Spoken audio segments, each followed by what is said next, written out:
Yeah, it's just you and me. Bonnie and Clyde, yeah, we're so young and so free.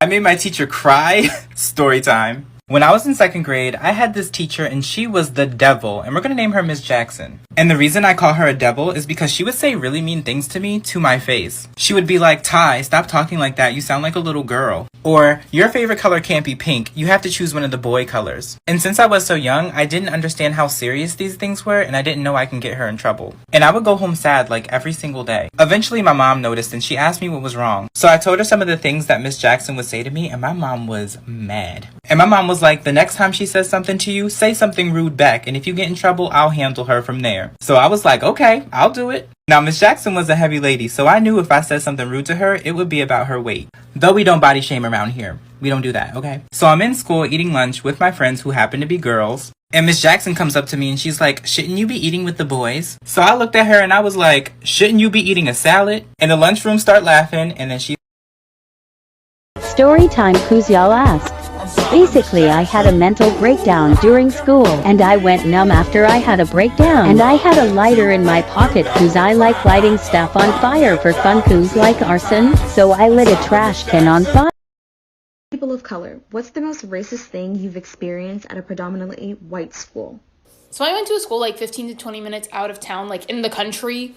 And there were 2 black kids at that school, me and a boy who just happened to be in my class. The boy never had any problems, and that's because the principal was also sexist. But one day I get called to the principal's office, and he brings me in and he sits me down and he tells me, you can't come to school with your hair curly anymore.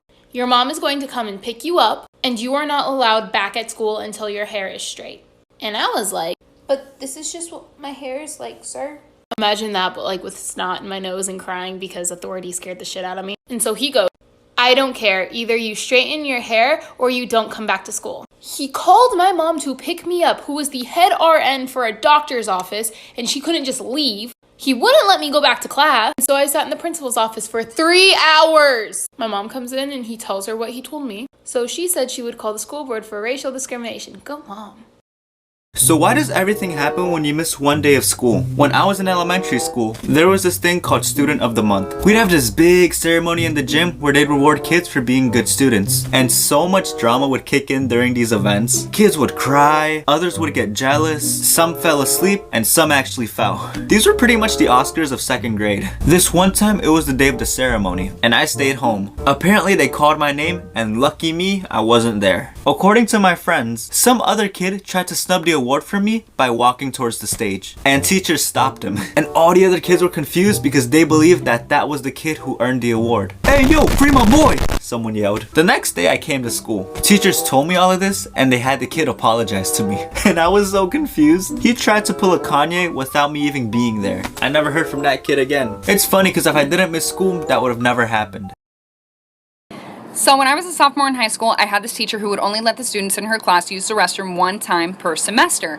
Well, one day I raised my hand and I was like, excuse me, I don't remember her name. Can I please use the restroom? And she was like, no, you can't because you've already used the restroom in my class this semester. Well, excuse me, you can't dictate my bladder. So I'm like all frustrated and I started secretly texting my mom because I wasn't allowed to use my phone in class. And I was like, Mom, I'm sitting in class right now. My teacher won't let me use the restroom. And she was like, I'll take care of it for you. And I was like, okay. So like 5 minutes goes by and all of a sudden my teacher's phone starts ringing and she walks up to it and answers it and she's like, hello? Yeah. Okay, thank you. And then she walks up to me like so angry and she like slams the pass on my desk and she was like, since you have to go that bad. And I was like, yeah, I really do, thanks. And I got up and left. I didn't even have to go to the bathroom. It was just the principle of it. I just roamed the halls.